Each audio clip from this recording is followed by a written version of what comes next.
Hello everyone, welcome back to the channel, and today we are going to discuss about torque produced by an electric dipole when it is placed in uniform electric field. Now this topic is of first chapter of CBSE 12th physics, that is from electrostatics, and it is one of the very important topic. So without any delay, let's start with it.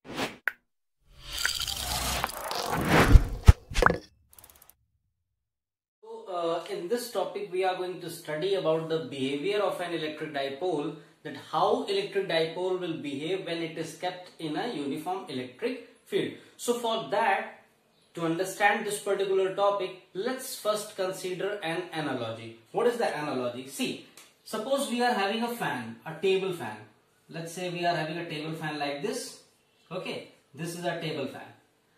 And we are going to place a piece of paper. तो हमने क्या किया, एक piece of paper को इस तरीके से रख दिया. ठीक है, कैसे रख दिया? हमने एक पीस ऑफ पेपर को टेबल फैन के सामने इस तरीके से रख दिया. तो आप देखेंगे कि जो एयर लाइंस हैं वो इस तरीके से जा रही होंगी, और क्योंकि इसकी थिकनेस क्या है, काफी कम है, तो इसकी जो थिकनेस की वजह से यहाँ पर जो एयर लाइंस कट करेंगे वो कितनी होगी, वो काफी कम होगी. तो ये जो पेपर शीट होगी वो एयर की वजह से उतना ज्यादा फ्लो नहीं फील करेगी, उतना ज्यादा मूवमेंट नहीं हो पाएगी. क्यों? क्योंकि बहुत ज्यादा एयर लाइंस इसको कट नहीं कर रही हैं. लेकिन वहीं पर अगर हम इस पेपर को थोड़ा सा टिल्ट कर देते हैं तो क्या होगा, ऊपर की तरफ भी काफी एयर लगेगी और नीचे की तरफ भी काफी एयर लगेगी. तो वो इसको पेपर को क्या करेंगे, थोड़ा सा डिस्प्लेस करने की कोशिश करेंगे. अगर हम इसकी ओरिएंटेशन को इस तरीके से कर देंगे तो पूरी की पूरी जो भी एयर लाइंस होंगी वो इसको क्या करेंगे, कट करेंगे. जो एयर है वो पूरी की पूरी स्ट्रीम आएगी और उसको कट करेगी, तो ये पेपर क्या होगा, ब्लो अवे हो जाएगा, उड़ जाएगा. ठीक है, वही एनालॉजी हम यूज करते हैं यहां पर भी. तो हम क्या करेंगे, हमें यहां पर सबसे पहले क्या चाहिए, we need a uniform electric field. हमें सबसे पहले तो यूनिफॉर्म इलेक्ट्रिक फील्ड चाहिए. तो हम क्या करते हैं, यूनिफॉर्म इलेक्ट्रिक फील्ड हम पहले ले लेते हैं. सपोज ये हमारी क्या हो गई, ये हमारी यूनिफॉर्म इलेक्ट्रिक फील्ड हो गई. ठीक है, ये हमारी यूनिफॉर्म इलेक्ट्रिक फील्ड हो गई जिसका मैग्नीट्यूड हमने ले रखा है E वेक्टर. ठीक है, अब हम क्या करेंगे, इसमें डाइपोल को प्लेस करेंगे. तो जनरली जब आप डाइपोल को इस ओरिएंटेशन में रखेंगे तब वही कंसेप्ट है. जैसे वहां पर क्या था, एयर की बहुत ही कम लाइंस थी जो कि पेपर को कट कर रही थी, वैसे यहां पर जब आप डाइपोल को ऐसे रखेंगे तो क्या होगा, बहुत ही कम इलेक्ट्रिक फील्ड लाइन कट करेंगी. लेकिन अगर आप इस डाइपोल को थोड़ा सा टिल्ट करके रखते हैं, थोड़ा सा इस डाइपोल को टिल्ट कर दे, एंगल पर रखें, तो क्या होगा, कुछ फोर्स उस पर एक्ट करेगी. क्या करेगी, कैसे करेगी, उसको हम लोग अभी एक डिटेल में समझते हैं. ठीक है, सो हमने क्या किया, हमने यहां पर एक डाइपोल को प्लेस कर दिया, क्योंकि हमें क्या करना है, इलेक्ट्रिक डाइपोल को यूनिफॉर्म इलेक्ट्रिक फील्ड पे रखना है. तो हमने एक डाइपोल को यहां पर प्लेस कर दिया. सपोज ये हमारा एक चार्ज हो गया, ये दूसरा चार्ज हो गया, और ये इनके बीच की डिस्टेंस हो गई. ये हम ले लेते हैं, suppose this is our centre. ठीक है, तो ये हमारा माइनस क्यू चार्ज हो गया और ये हमारा प्लस क्यू चार्ज हो गया, और ये हमारा डाइपोल बन गया. लेंथ ऑफ द डाइपोल कितनी होती है, 2L होती है. सो ये आपकी इतनी लेंथ क्या हो जाएगी, this will be L, and rest of the pending length will be L also. तो ये हमारा डाइपोल यहां पर प्लेस हो गया. अब आप देखें तो डाइपोल थोड़ा सा टिल्टेड है, तो इलेक्ट्रिक फील्ड की एक्सेस के साथ डाइपोल क्या है, कुछ एंगल बना रहा है. कितना एंगल बना रहा है, we will consider that as angle theta. तो हमने क्या किया, हमने इसको एंगल थीटा मान लिया, जिससे हम दिखाते हैं यहां पर ये. ठीक है, ये हमने एंगल थीटा मान लिया कि डाइपोल जो है हमारा वो इलेक्ट्रिक फील्ड के साथ कितना एंगल बना रहा है, थीटा एंगल बना रहा है. ठीक है, अच्छा, अब हमें इसके बाद क्या करना है, यहां पर देखिए, जब भी आप कभी भी डाइपोल को इलेक्ट्रिक फील्ड में रखेंगे, या डाइपोल को नहीं, आप अगर एक मोनो चार्ज को भी इलेक्ट्रिक फील्ड पे रखते हैं तो क्या होता है, उस पर एक फोर्स एक्ट करता है. ठीक है, कितना फोर्स एक्ट करता है, जब भी कभी हम एक मोनो चार्ज को जिसका मैग्नीट्यूड Q है उससे अगर हम इलेक्ट्रिक फील्ड में रखेंगे तो हमें फोर्स जो मिलता है that is F equals to QE. इतना हमें फोर्स मिलता है. डिपेंड करता है कि नेचर ऑफ द चार्ज भी क्या है. अगर पॉजिटिव चार्ज है तो जो भी फोर्स एक्ट करता है वो इलेक्ट्रिक फील्ड की डायरेक्शन में करता है, और अगर नेगेटिव चार्ज है तो इलेक्ट्रिक फील्ड की डायरेक्शन से अवे करता है. ठीक है, तो यहां पर अगर हम इसको एक सोलो चार्ज माने, एक मोनो चार्ज या सोलो चार्ज मान करके अगर एक्ट करें तो ये प्लस क्यू चार्ज है, तो इस पर क्या होगा, इस पर भी कुछ फोर्स एक्ट करेगा. कितना फोर्स एक्ट करेगा, QE फोर्स एक्ट करेगा. सो इस पर जो QE फोर्स एक्ट करेगा वो किस डायरेक्शन में होगा, it will B along the electric field direction. तो इसकी डायरेक्शन क्या हो जाएगी, ये हो जाएगी. क्यों, क्योंकि I have just told you that positive charge, if there will be positive charge, so it will exert some force because of the electric field and it will be in the direction of the electric field. Similarly यहां पर negative charge है, तो अब ये field से away एक force exert करेगा, वो फोर्स किस डायरेक्शन में होगा, इस डायरेक्शन में होगा, और कितना होगा, अगेन मैग्नीट्यूड तो चार्ज का उतना ही है, so it will B QE. Again it will be QE but it will have a minus sign here. Why? Because it is moving away from the electric field. ये electric field से away direction में, ठीक है. सो अगर आप net force देखेंगे तो कितना आ जाएगा, ये पॉजिटिव में, ये नेगेटिव में, तो दोनों का अगर आप समेशन ले लें तो क्या होगा,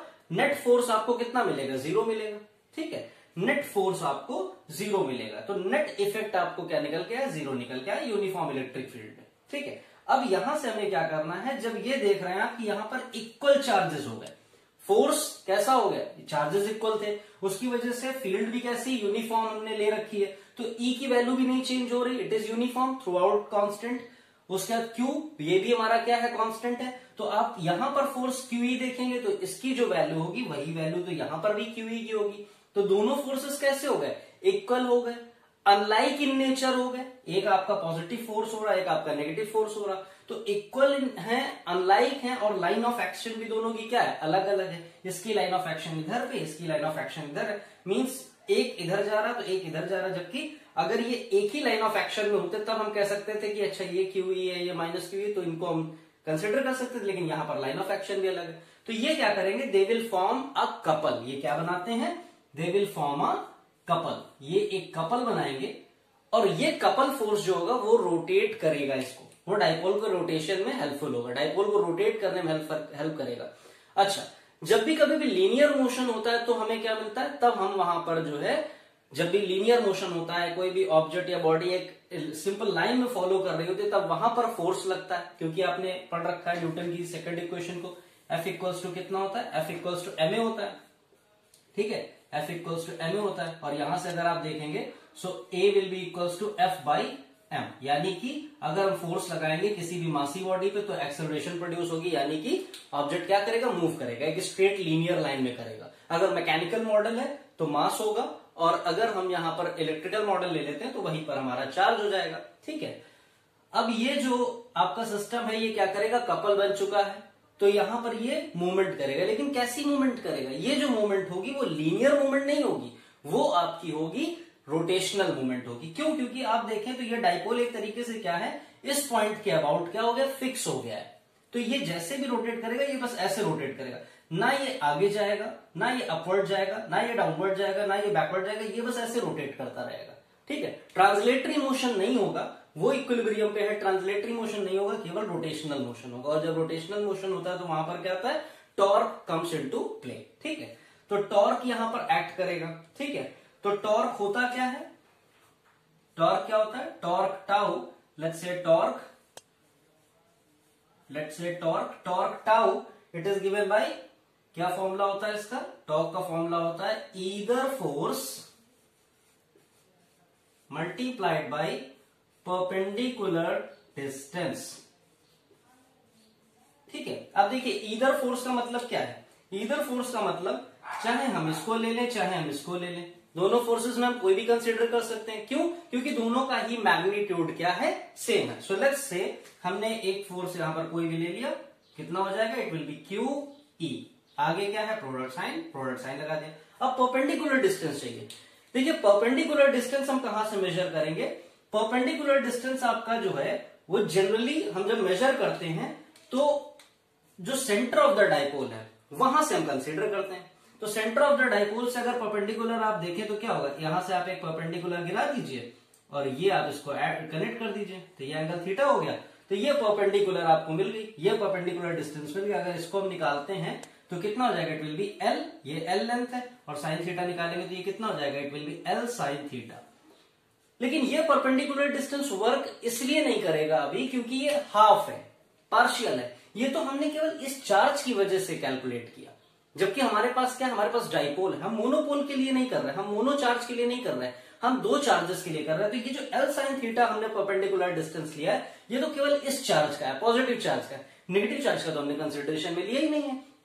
तो हमें क्या करना पड़ेगा, यहां पर हमें फिर से एक परपेंडिकुलर इस तरीके से करनी पड़ेगी, और ये आपका फिर से इस तरीके से बनेगा। ठीक है, एक हमने फिर से लाइन कनेक्ट कर दी तो ये एंगल भी कितना हो जाएगा, ये थीटा है तो ये भी थीटा हो जाएगा। तो ये लाइन आप देखेंगे तो ये अगेन आपको एल, और ये फिर से आप देखेंगे तो it will be again L sine theta. ठीक है, तो अब देखिए इस लाइन को अगर थोड़ा सा प्रोड्यूस करते करते आगे ले जाइए तो ये पूरा क्या बन जाएगा, ये आपका कुछ इस तरीके से बनेगा। ये देखिए ये पूरी लाइन बनेगी। सो ये आपका कितना है, ये एल साइन थीटा है तो ये भी पूरा एल साइन थीटा हो जाएगा। ठीक है, एक रेड वाला एल साइन थीटा किसके लिए है, पॉजिटिव चार्ज के लिए। एक ये ब्लू वाला एल साइन थीटा ये किसके लिए, नेगेटिव चार्ज के लिए। तो पूरा डाइपोल रोटेट हो रहा है ना, पूरा डाइपोल रोटेट हो रहा है। तो कितनी परपेंडिकुलर डिस्टेंस हो जाएगी, इसकी प्लस इसकी। So L sine theta plus L sine theta it will give you 2l sine theta. So 2l sine theta यहां पर हो जाएगा। तो परपेंडिकुलर डिस्टेंस आपकी कितनी हो गई, it will be 2l sine theta. Okay, so अब यहां से बहुत आसान हो गया आपके लिए। अब देखिए यहां पर क्या दिया हुआ है, Q भी हमारे पास है और 2l भी है। तो आप जानते हैं कि डाइपोल मोमेंट हमने जो कैलकुलेट की थी P was equals to 2l into Q, यही तो होती थी Q 2l, ये हमारी डाइपोल मोमेंट होती थी। सो Q इंटू 2l हमारा क्या हो जाएगा, it will B P into E, sorry into E। इसको अभी ऐसे ही आप लिख लीजिए, मैं बता रहा हूं क्यों ऐसा हम लोग कर रहे हैं।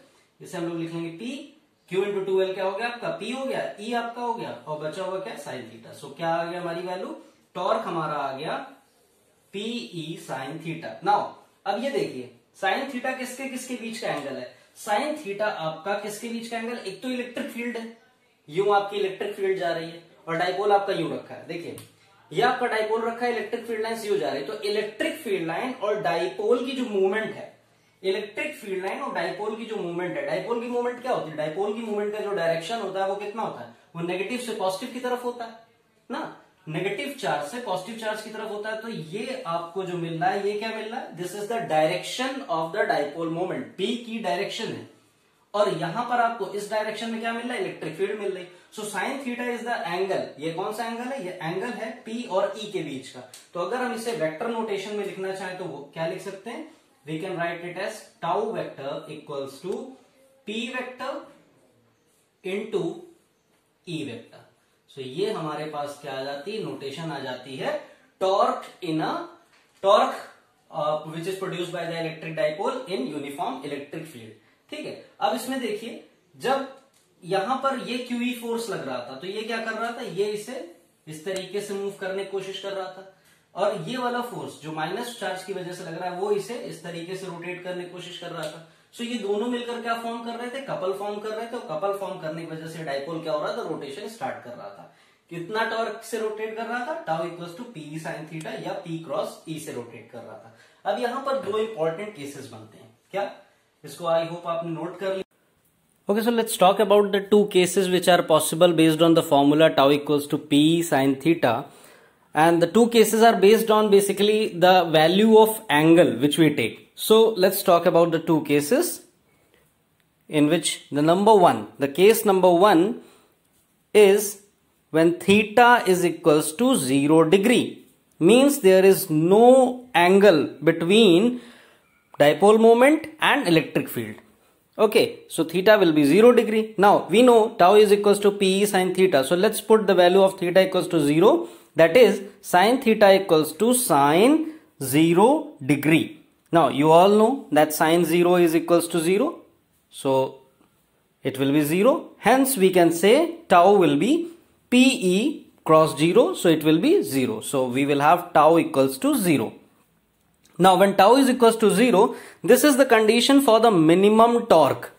This means we will get the minimum torque when theta is equals to 0 degree. Now if it is asked in terms of orientation, we will say that dipole is parallel to the electric field.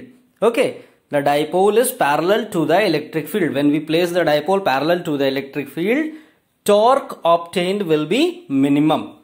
Now let's talk about the second case. The second case is based on theta equals to 90 degree. When theta will be equals to 90 degree, then we will have the second case. So let's put it again. Sin 90, you all know sin 90 will be equals to 1. And now when we substitute this value in tau equals to PE sin theta, we will have tau equals to PE. As sin theta, sin 90 is equals to 1, so it will be tau equals to P. Now you can see this is the maximum value of the dipole. Sorry, maximum value of the torque. This is the maximum value of the torque. Now when we will get the maximum value? When we can obtain maximum value? We can obtain maximum value when theta is equals to 90, means perpendicular case. Perpendicular to what? Which to which? Or home to home? Yes or no? So let's better write it in a complete detailed way, that dipole must be perpendicular to the electric field.